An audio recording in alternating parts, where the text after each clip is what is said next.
Chapter 1. Jean Valjean. It is the year 1796, and the people of France are hungry. Not the rich people, of course. They have food, they have warm clothes, they have beautiful houses. No, it is the poor people of France. Jean Valjean is one of these poor people. He is a young man, big, strong, and a good worker, but he has no work. He cannot find work, and he is hungry. He lives with his sister in the village of Brie. Her husband is dead, and she has 7 children. It is a cold, hard winter, and there is no food in the house. No bread, nothing, and 7 children. Jean Valjean is a good man. He is not a thief. But how can a man just sit there when his sister's children cry all night because they are hungry? What can a man do? He leaves his house at night and goes down the village street. He puts his hand through the window of the bakery crash. He takes a loaf of bread and he runs. He runs fast, but other people run faster. France is not kind to poor people. France sends Jean Valjean to prison for 5 years. After 4 years, he escapes. They find him and bring him back. They give him 6 more years. Once again, he escapes. And 2 days later, they find him. And they give him another 8 years. 19 years in prison for a loaf of bread. In 1815, when he leaves prison, Jean Valjean is a different man. Prison changes people. Years of misery, years of backbreaking work, years of cruel prison guards. These things change a man. Once there was love in Jean Valjean's heart. Now there is only hate.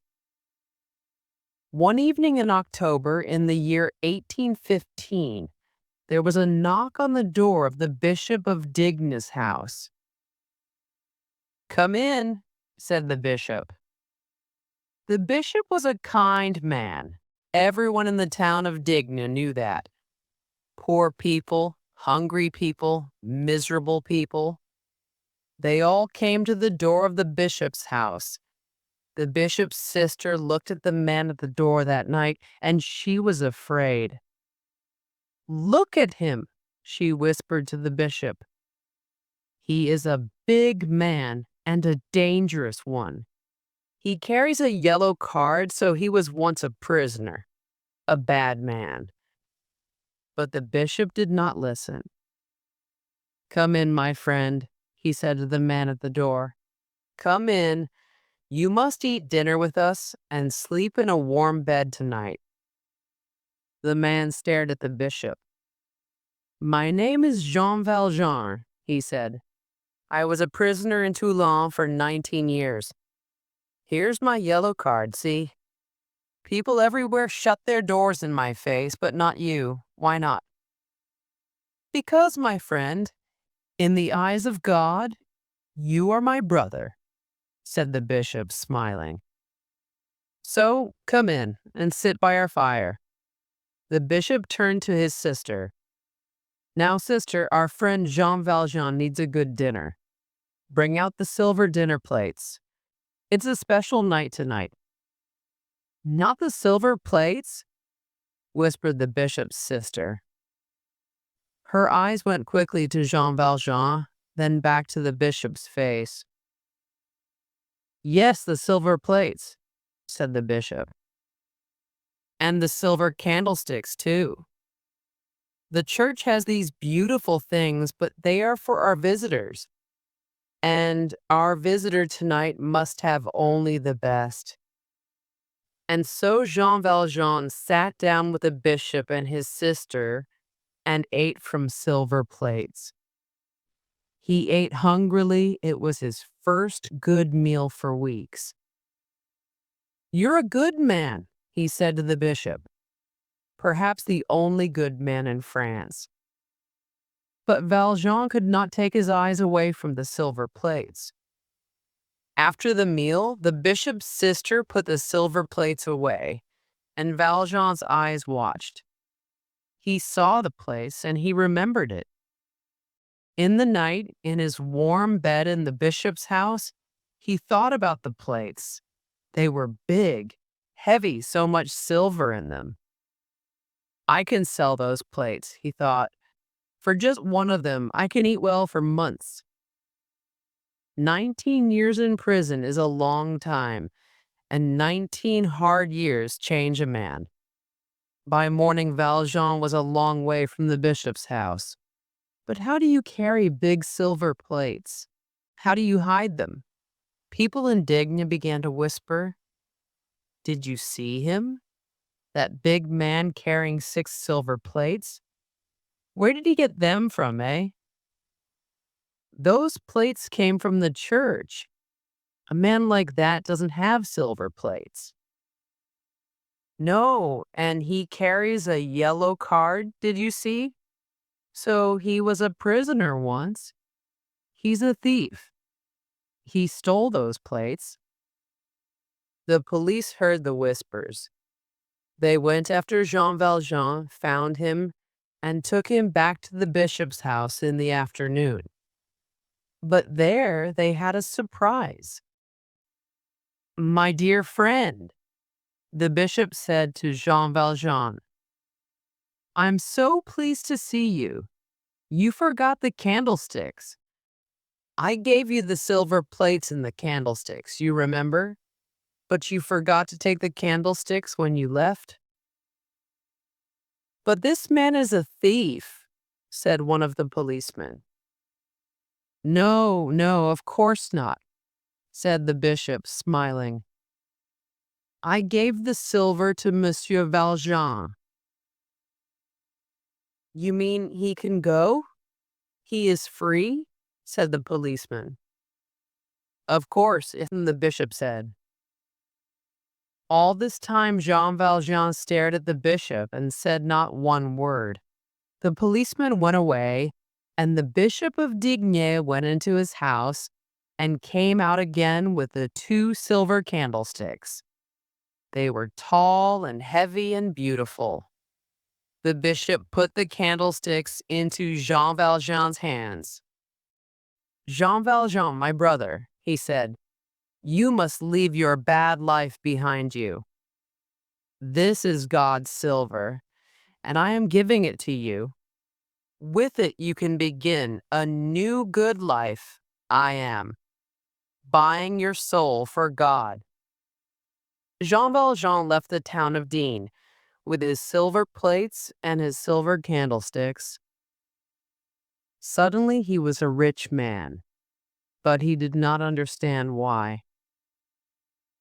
What's happening to me? He thought. Everything is changing. How can I hate people when this bishop is so good to me? What shall I do? How shall I live? Prisoner Valjean did not understand anything. He sat down by the road with his head in his hands and cried. He cried for the first time in 19 years. How long did he sit there crying? What did he do next, and where did he go? Nobody knows, but when the sun came up on a new day, he was a changed man. Chapter 2. Fantine. Now we meet Fantine. She is young and beautiful and in love with a man in Paris. But she has no family and no money. For Fantine, this is the love of her life. For the man in Paris, it is just a summer of love. Men are not kind to women. They have their fun, and then they walk away. The man in Paris goes home to his rich family and leaves poor Fantine with a child, a little girl called Cosette.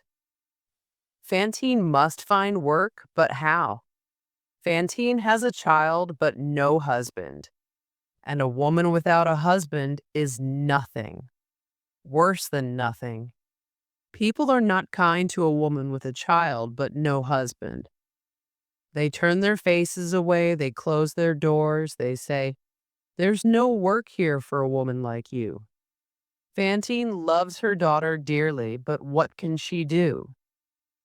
So in 1818, in a village near Paris, she leaves her little daughter with Monsieur and Madame Thénardier. They ask for 7 francs a month.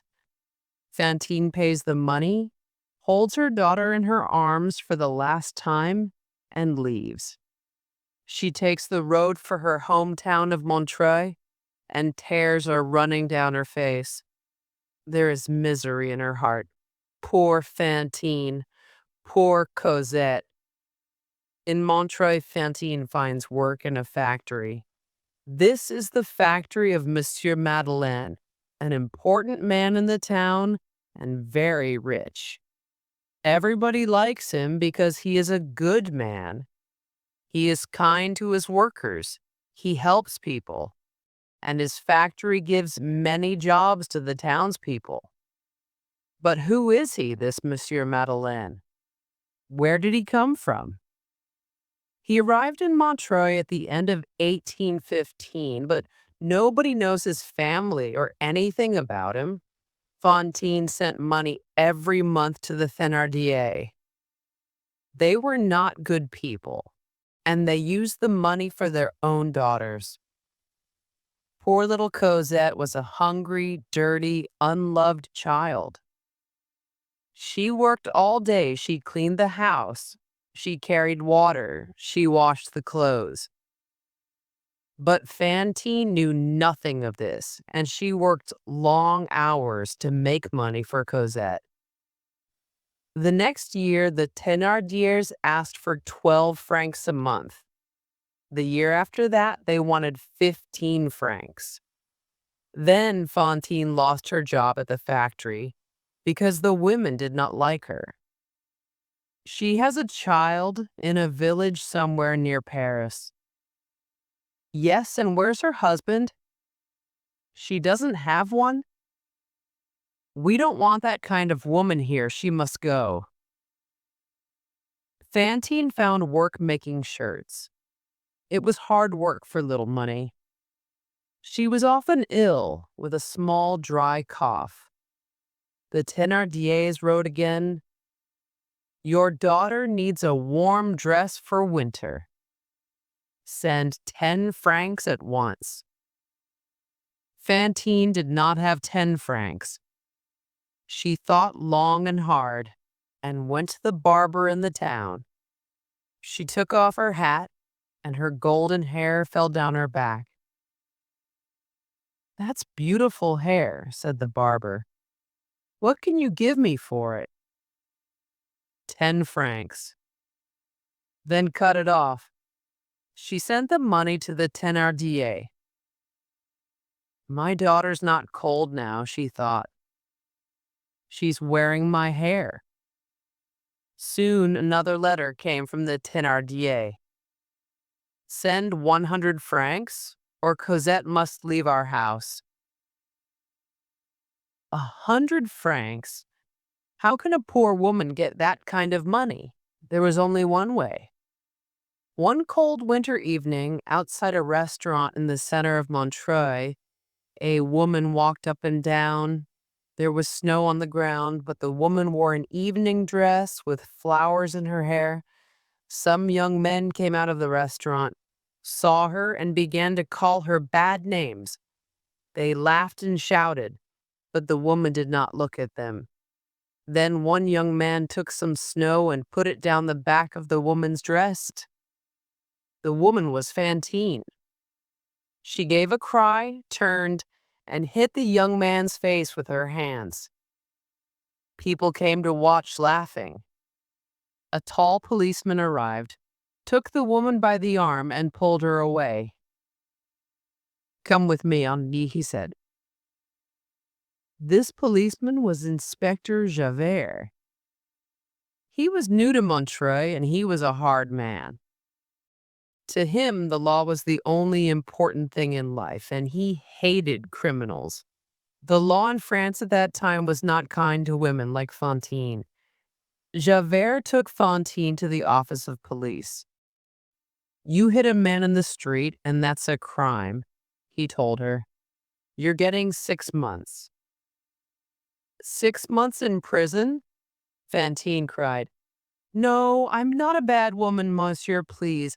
I must work. I need the money for my little daughter. Please, please don't send me to prison." She fell to the floor crying. "Take her away," Javert said to a policeman. "One moment, please," said a new voice. Everybody turned to look at the door, and there stood the great Monsieur Madeleine. He was an important man in Montreuil. "Inspector," he said, "I was outside the restaurant too, and I can tell you the true story. The young man began the fight, and this poor woman," he looked at Fantine on the floor, "must go free. She did nothing wrong." "The woman is a criminal," said Javert angrily. "She must go free," said Monsieur Madeleine. "Ask the other people at the restaurant. We all saw the same thing." Fantine stood up slowly.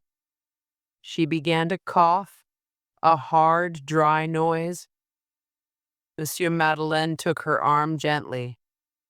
"My dear child, you are not well," he said. Javert's cold eyes stared at Monsieur Madeleine. "Do I know you from somewhere?" he said. "Were you ever at Toulon?" Monsieur Madeleine looked at him. His face did not change, but his eyes were suddenly very watchful. "No, I don't know Toulon," he said. Monsieur Madeleine took Fantine to the little hospital in Montreuil. She lay in bed and coughed and coughed. Monsieur Madeleine listened to her sad story, and the next day he sent money to the Thénardier. "Now you must get better," he told Fantine. "Cosette needs you." But Fantine did not get better.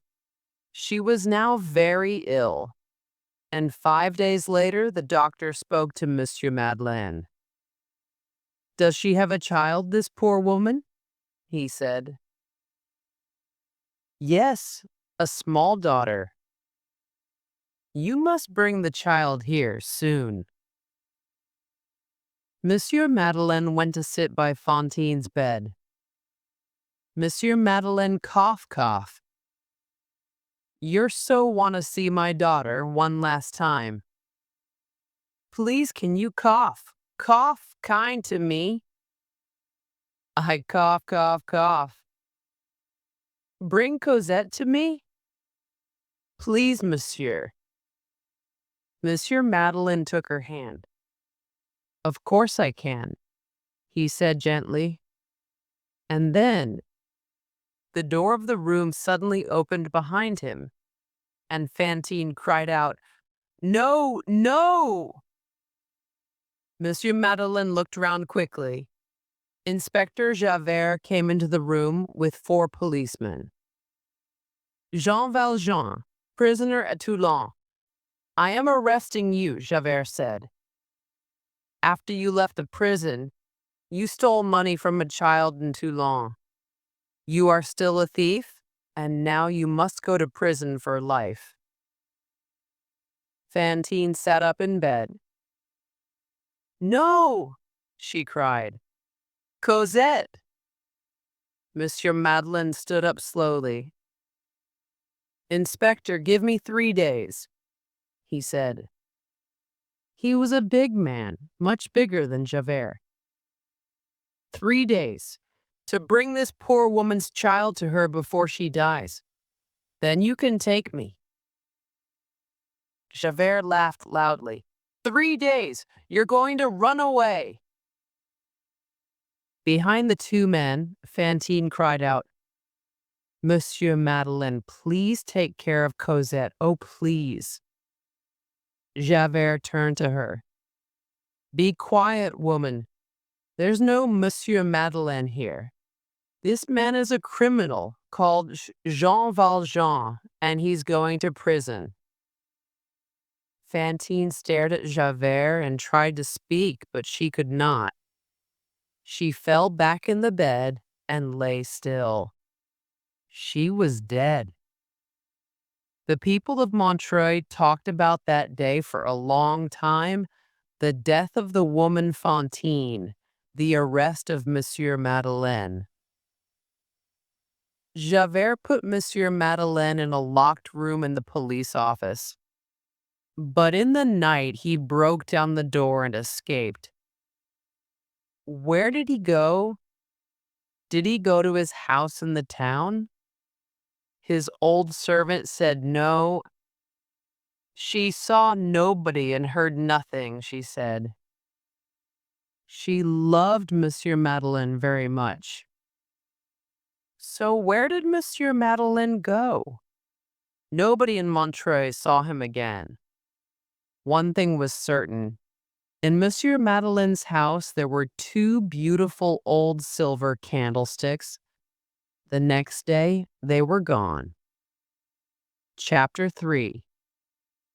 Cosette. Monsieur Madeleine is, of course, Jean Valjean. You knew that already. After Digne, he sells the bishop's silver plates, but keeps the candlesticks. He comes to Montreuil, builds his factory, works hard, is kind to other people.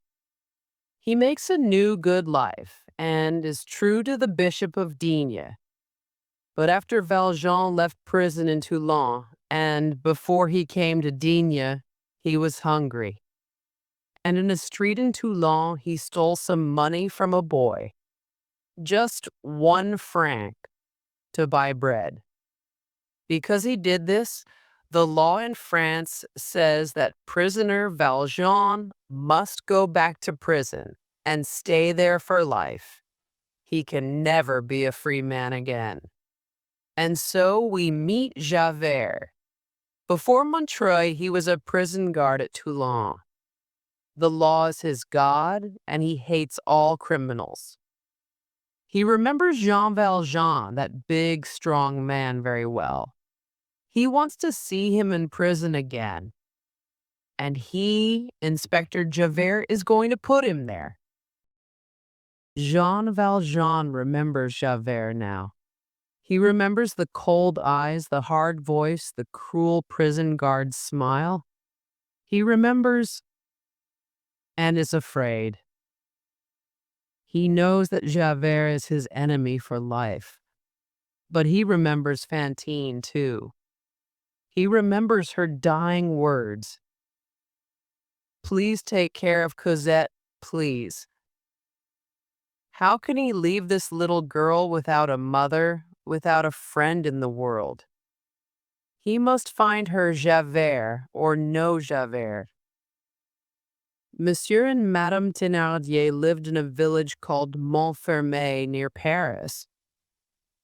There was no water in the village, and the nearest water was a small river in a wood 15 minutes walk away. People carried the water in buckets to their houses. Cosette hated that wood. At night, the trees made noises. She was frightened of the noises, frightened of the dark. And with a heavy bucket of water, it was a long walk home. One dark winter night in 1823, Madame Thénardier sent Cosette out to the river for water. Cosette ran to the river and then, with her heavy bucket of water, she began to walk home. The trees were noisy tonight, whispering and laughing at her, and the little girl began to cry. Oh, please, God, help me, please, dear God. And suddenly the bucket was gone. A great hand came down and took it from her. She looked up and saw a big man in an old yellow coat. Sometimes we know without words when something good is happening. The little girl knew that now, and she was not frightened of the big man, not a bit. The man spoke to her. "Child, this is a very heavy bucket. Shall I carry it for you?" "Yes, monsieur." "How old are you?" "I'm 8 years old, monsieur."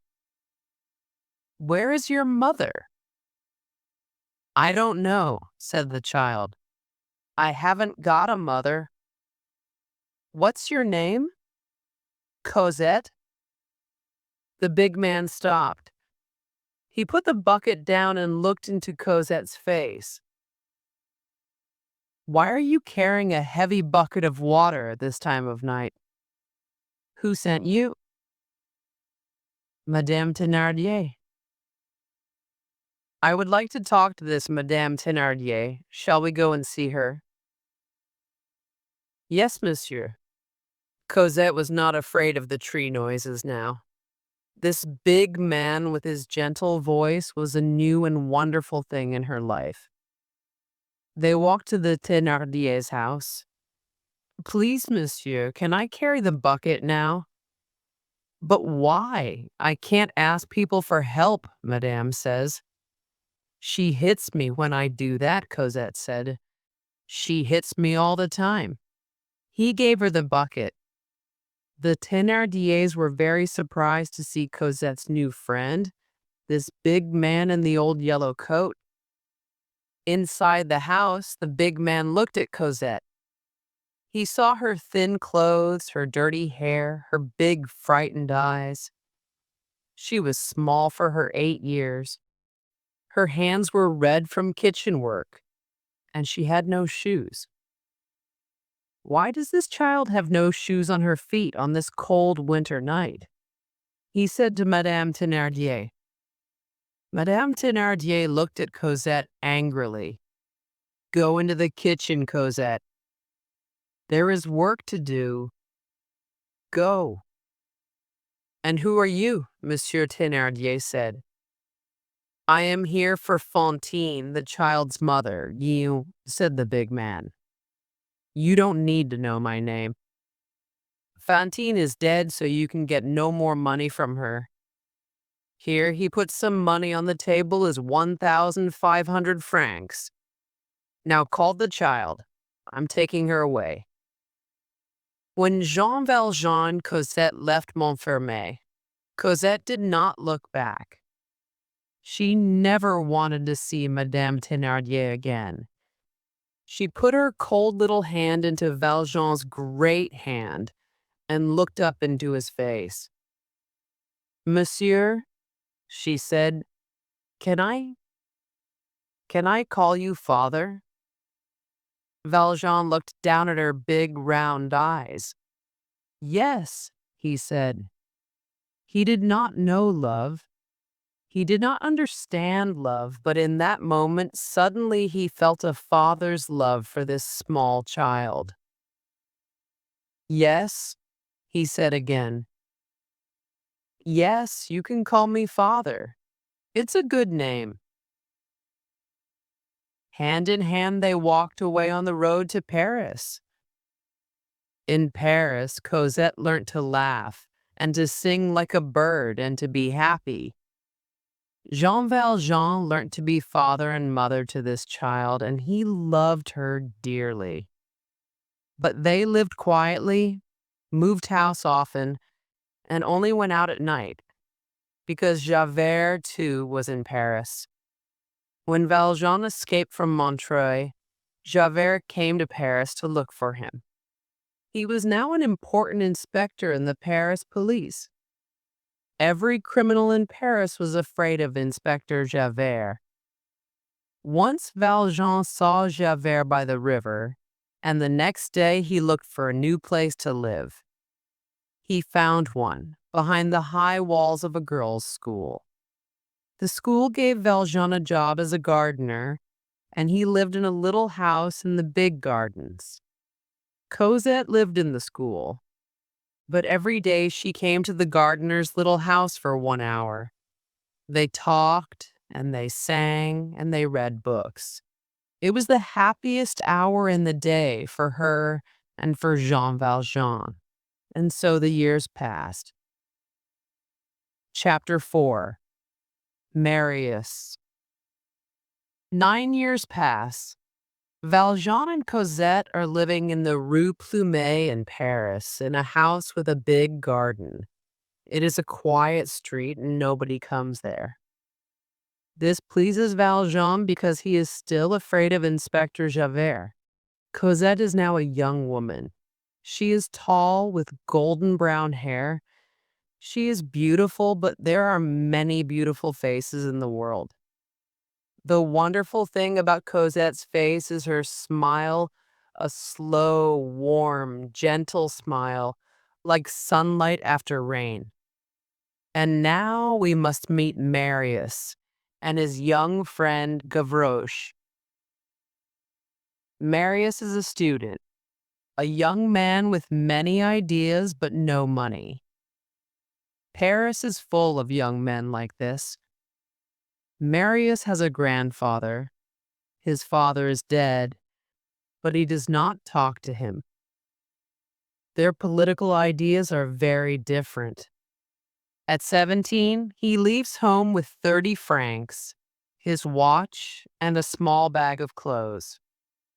Now, 5 years older, he lives with other students, and they talk all night about books and ideas, politics and government, life and death. All students are like this. They live for ideas and do a little work here and there when they need to. Gavroche is a child of the Paris streets. He is 11 or 12 years old and wears a man's trousers and a woman's shirt. A kind woman gave these clothes to him. He lives on the streets, knows everybody, goes everywhere, and enjoys life. Well, why not? He knows no other life, only this one. Marius loved walking through the streets and gardens of Paris, and he often walked in the Luxembourg garden. One day in the garden, he saw a man with a young girl. The man was about 60, and the girl, Marius thought, was about 17. He did not see her eyes, but he saw her golden brown hair and her slow, gentle smile. He walked past them once and did not look back. But he came to the Luxembourg the next day, and the day after that, and for the next 5 days. The man and the girl were always there. He could not stop looking at the girl. He wanted very much to see that smile again. On the 7th day, the girl turned her head and looked at Marius. She looked into his eyes across the garden, and that look went like a bullet from a gun into Marius's heart. There were no words, but at once Marius knew, and the girl knew. This was love. Life stopped for Marius then. He spent hours in the Luxembourg, and every time he saw her, the sun came out and all the birds in the garden began singing. But the man began to look at Marius too, and his face was not friendly. Marius was afraid, and he went to Gavroche. Gavroche, please, you must help me. Why? What's the matter, Monsieur Marius? There's a girl, Gavroche. She walks in the Luxembourg every day. I want you to follow her home and tell me the address. Why don't you follow her? I'm busy, said Gavroche. I'm afraid to, said Marius. Her father, grandfather, I don't know, is watching me. He doesn't like me. Why is this important, Monsieur Marius? Gavroche said. He had a big smile on his face. Because I'm in love, shouted Marius. Please, Gavroche, do it. Gavroche ran away, laughing. 2 days later, he came to Marius's rooms. Rue Plumet, he said. House at the end of the street. Hard to find. You need to look for it. Spring came, and Cosette began to go out into the garden at Rue Plumet. She was usually alone. Her old servant, Toussaint, was always in the kitchen, and Father Jean Valjean was in his room reading. Cosette was sad. She remembered the young man in the Luxembourg garden, but Father no longer wanted to go there. But that evening in the Rue Plumet garden, something very wonderful happened. She heard a voice, a man's voice. She looked round, and it was him. "I'm so sorry," he said. "Please don't be afraid. I just wanted to—" "You remember the Luxembourg garden? I saw you there for the first time.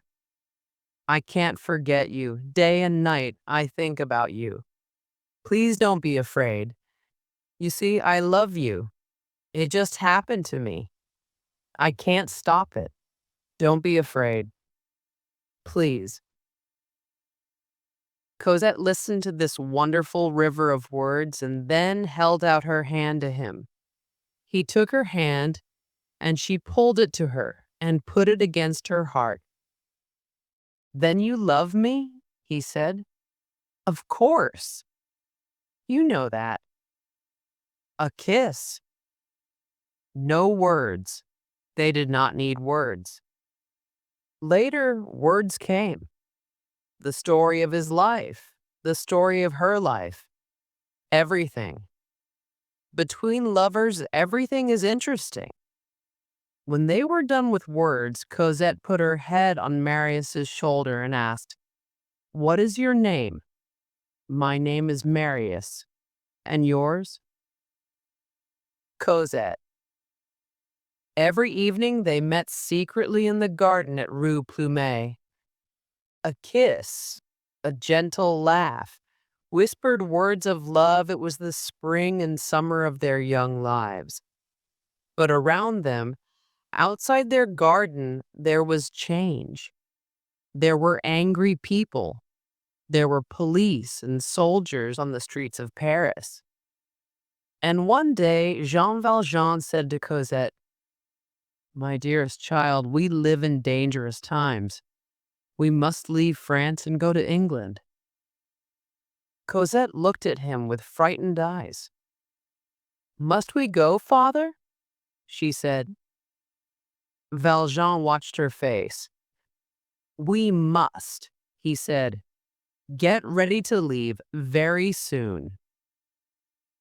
There was a change in Cosette. Valjean remembered the young man in the Luxembourg garden, and he looked at Cosette's beautiful young face. He was afraid, afraid of losing his dear daughter. That evening in the Rue Plumet garden, there were many unhappy tears. "But you must follow us to England," cried Cosette. "How can I do that?" cried Marius. "I have no money, no passport even. England to me is like the moon." They held hands in the moonlight. "Listen, I have an idea," Marius said slowly. "Wait 2 days, perhaps ... 2 days?" cried Cosette. "How can I live 2 days without you?" Chapter 5. Love and Rebellion. So, what is Marius's idea? It is this. He wants to marry Cosette, but he has no money. His grandfather has money. He must ask his grandfather, but his grandfather is an old man, and old men's ideas do not change easily. He shouts at Marius, Marius shouts back, and that is the end of that.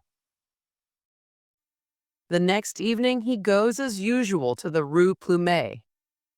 There is nobody in the garden. The house is dark. The windows are closed. Cosette and her father are gone. Marius cannot live without Cosette. He wants to die, but Gavroche tells him that his friends need him. It is June 1832, and students and workers are running through the streets of Paris, bringing rebellion to the city, and everyone must fight the government. Marius is soon at the barricades with a gun in his hand. He is happy. Death can come at any moment with a bullet from a soldier's gun. These are dangerous times. Jean Valjean sees Inspector Javert in a street near the Rue Plumet. What is he doing there? Are the police watching his house? Valjean does not wait. The same night, he and Cosette leave Rue Plumet. They move to 7 Rue de l'Homme Armé and begin to get ready for England. How can love find a way in these troubled times? When the soldiers attacked in front of the Arsenal building, the people turned and ran this way and that way through the streets of the city. Marius and his friends came to the Rue de la Chanvrerie, and they built their barricade there. It was 2 meters high, made of wood and stone. Behind their barricade, the rebels waited for the soldiers. Night came, but nothing happened. Enjolras was the leader of the students. He called Gavroche to him. "You're small," he said. "Nobody sees you. Go and have a look around the city, and then bring us any news." Just after midnight, Gavroche was back. "The soldiers aren't moving," he said. "But there are a lot of them." He stopped suddenly and whispered, "Hey, who's that? That tall man over there?" Enjolras and Marius turned to look. "I don't know him," said Marius. "People are coming and going all night," said Enjolras. "Why, Gavroche? Do you know him?" "Yes," whispered Gavroche. "He's not one of us. He's a spy, a police spy. Name of Javert. He stopped me once down by the river, put me in prison all night." "Are you certain about this, Gavroche?" said Marius. "I'm certain, all right," said Gavroche. "He's a spy." The rebels did not like spies. 4 of Enjolras's men jumped on Javert, pulled him into the tavern behind the barricade, and tied him to the wall. "Do we shoot him now?" asked one of the men. "Later," said Enjolras. "He can wait." They went back outside to the barricade and listened for the sound of soldiers. Gavroche found Marius at the far end of the barricade. "Marius," he whispered, "on my way back here, I came past your rooms and went in." "Why?" whispered Marius. "I was hungry," said Gavroche. "The woman in your house is nice. She always gives me something to eat. But she had a letter for you. She gave it to me. It came 2 days ago," she said. "A letter? A letter from whom?"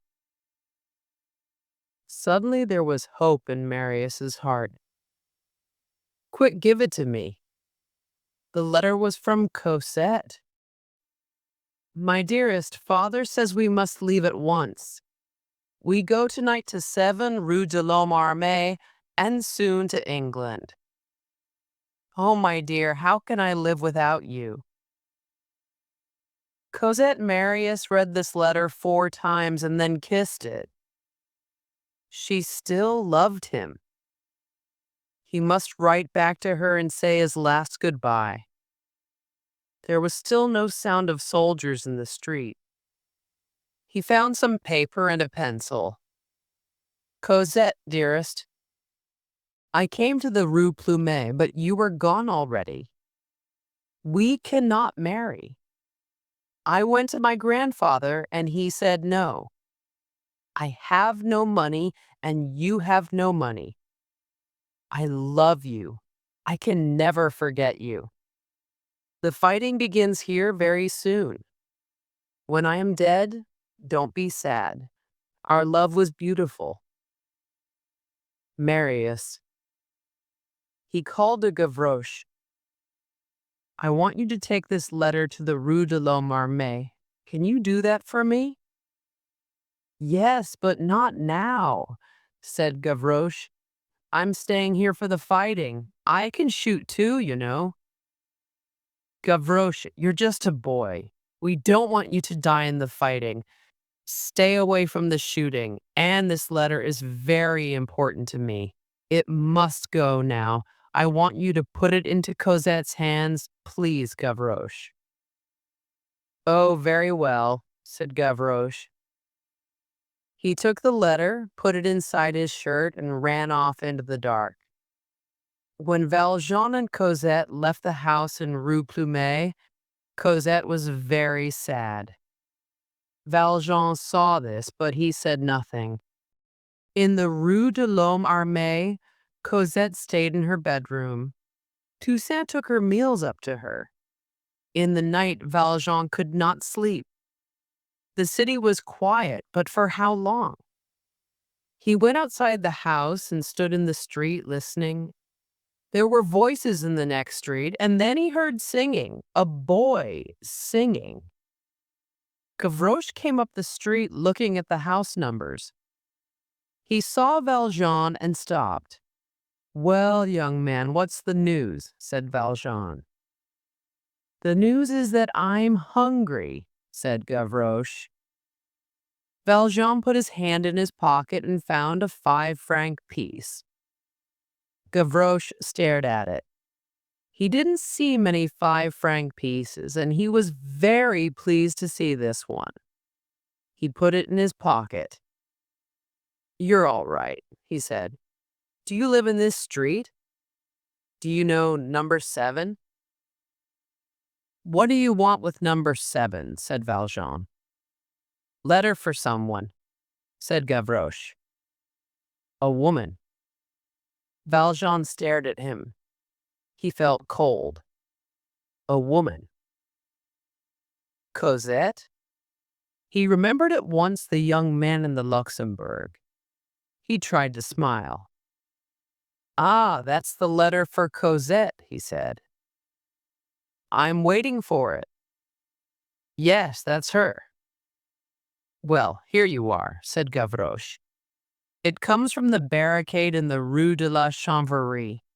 I'm going back there now. Good night, monsieur. Jean Valjean went back into the house with Marius's letter. He read it quickly. I love you. I can never forget you. So Cosette, his dear, dear daughter, was in love. She was his world. Without her, his life was nothing. He could not even think about it when I am dead. Don't be sad. Those words gave him hope. So the young man was one of the rebels at the barricade. When the soldiers start shooting, he thought, that's the end of all the rebels. I do nothing. I say nothing. I keep this letter. And poof, nothing changes in our lives. But Valjean did not feel easy. He remembered all their happy years as father and daughter, and he saw again Cosette's sad eyes when they left the Rue Plumet. How could he take her away to England? He turned and went out of the room. A little later, he left the house, wearing dark clothes and carrying a gun, and walked away down the street. Chapter 6. The Barricades. It is a long night at the barricade in the Rue de la Chanvrerie. The news is bad. More and more soldiers are arriving in the city, but the people stay in their homes. This time, they don't want to fight the government. Only the students are still at the barricades, waiting for the soldiers' bullets and death. Then a new man arrives at the barricade, a big man in dark clothes. Marius stares. It is Cosette's father, he is certain. Is he a friend or an enemy? Who knows? Inside the tavern, Javert too waits for death. Rebels shoot spies, he knows that. Does he think about his life, waiting there in the tavern? Is the law always right? Can a criminal change and be a good man? Does Javert ask these questions? Who knows? Daylight comes and the shooting begins. Rat-a-tat, rat-a-tat, rat-a-tat on the barricade. Noise and shouting, cries and screams. Valjean saves Enjolras' life. 2 men die. Valjean carries the bodies into the tavern, sees Javert, and Javert sees him. Then the shooting stops. The rebels need more bullets, and Gavroche runs out to the front of the barricade. Come back, Gavroche. He doesn't listen and starts singing. There are dead soldiers lying in the street. Gavroche takes the bullets from their bags and puts them into his bag. He is small and quick, and his bag is nearly full before the soldiers start shooting at him. Come back, Gavroche. He sings louder, but the 5th bullet hits him, and he falls down in the street. He moves once, then falls back. Gavroche is dead. A child of the Paris streets, his singing now stopped forever. Just another dead body in the rebellion. Smoke from the guns is everywhere. It is hard to see anything. But Marius runs out into the street, picks Gavroche up, and runs back. He puts the small body on a table in the tavern and cries. It is going to be a long day. Behind the barricade, Enjolras talked to the men. They're going to attack again soon, 60 soldiers to every one of us. Marius and I are your 2 leaders. Gavroche brought us bullets, so let's use them well and fight to the end. Let's kill the spy now, said one of the men. Then Valjean spoke. Give him to me, I can do that for you. I'd like to shoot him. Enjolras looked at him. You saved my life, friend. You can have the spy. Valjean took Javert out of the tavern to a little street behind. He took out a knife. Oh, a knife, said Javert. Of course, a criminal's way to kill. So kill me and be quick. Valjean said nothing. He cut the ropes around Javert's arms and legs, then stood up and said, You're free to go. Javert stared.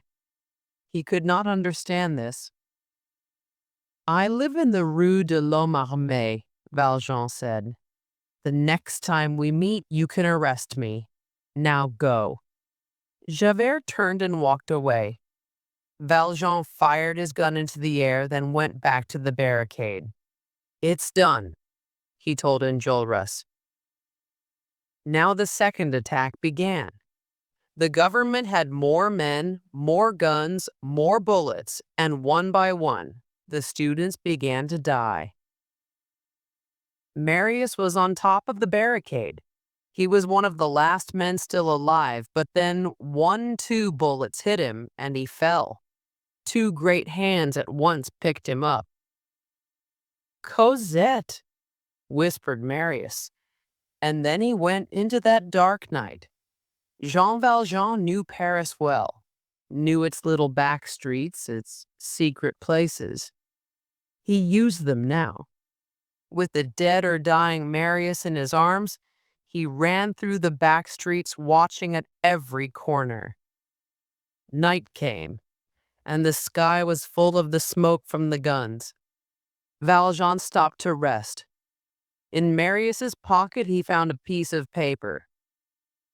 "Take my body to my grandfather's house in." The address was in the Marais, not far away. Valjean began to pick up Marius's body again, and a hand came down hard on his shoulder.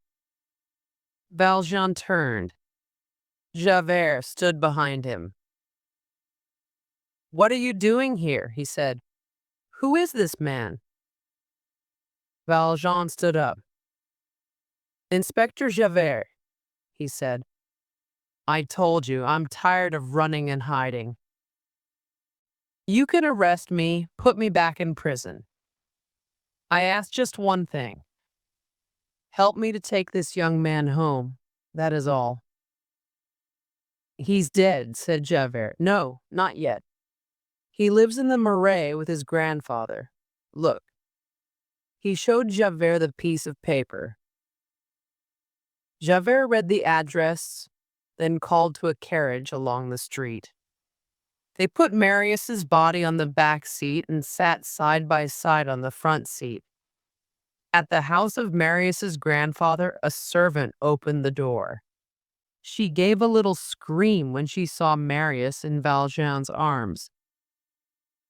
"It's Monsieur Marius." "Take the boy in," said Javert. "I'm waiting for you here at the door." His voice was different, uncertain. Valjean looked at him, then carried Marius's body into the house. "Call a doctor quickly," he said to the servants. "He was at the barricade and has 2 bullets still in him." Then he came back downstairs and out into the street. Javert was gone. Valjean looked up and down the street. Nothing. Nobody. Down by the river Seine, near the Place du Châtelet, Javert stood on the bridge, looking down into the water. "What must I do?" he thought. But for the first time in his life, he had no answer. Valjean's words at the barricade went through his head again and again. "You're free to go, free to go, free to go." "I can do one of 2 things," Javert said to the river. "I can arrest him, or I cannot arrest him and say, 'You are free to go.' But the law is the law, so I must arrest him. But he gave me my life, so I must give him his life. But the law is the law." And a voice in Javert's head said, "You worked for the law all your life, but Jean Valjean is a better man than you are." For a long time, Javert stared down at the river, but the river gave him no answer to his question. Then he took off his hat and put it carefully on the ground. A moment. Later, he stood high on the bridge, then fell down into the dark river. There was a splash, and that was all. Chapter 7. Love and Death. Marius lies for a long time between life and death, but months later he is well again. Cosette visits him every day, and this, of course, helps him a lot. His grandfather is happy to have his grandson back, and is happy to have a new granddaughter in Cosette. The 2 young people marry and live in the house of Marius's grandfather in the Marais. There is a surprise for the young people. Cosette has money, a lot of money, Valjean tells them. She has 600,000 francs. This pleases Marius's grandfather very much, but the young people are only interested in love, not in money. Where does it come from, this money? Years ago, when Valjean was Monsieur Madeleine with a factory, he was a rich man. Before he left Montreuil, he took his money and the bishop's candlesticks to a secret place. When he needs money, he goes back there. Now this money is for Cosette, and the candlesticks stand in Valjean's house in the Rue de la Marmée. They look very fine, and Toussaint cleans them every day. A new life begins for everybody, but there are still secrets from the past, and Valjean wants to tell them. He feels old and tired. Death is coming for him at last, he feels. He calls Cosette and Marius to his bedside. "Listen, dearest Cosette, to the story of your mother," he says. Cosette hears the story of Fantine's sad life. She learns that Valjean is not her real father, but in her life there is only one father, and that is Valjean, she tells him. "Come closer, my children," he says. "I love you dearly, and I die happy. Come closer and take my hands." Cosette and Marius are by his bed, holding his hands and crying. His great hands are still and do not move again. He lies with his head turned up to the sky, and the light from the bishop's candlesticks falls upon his face.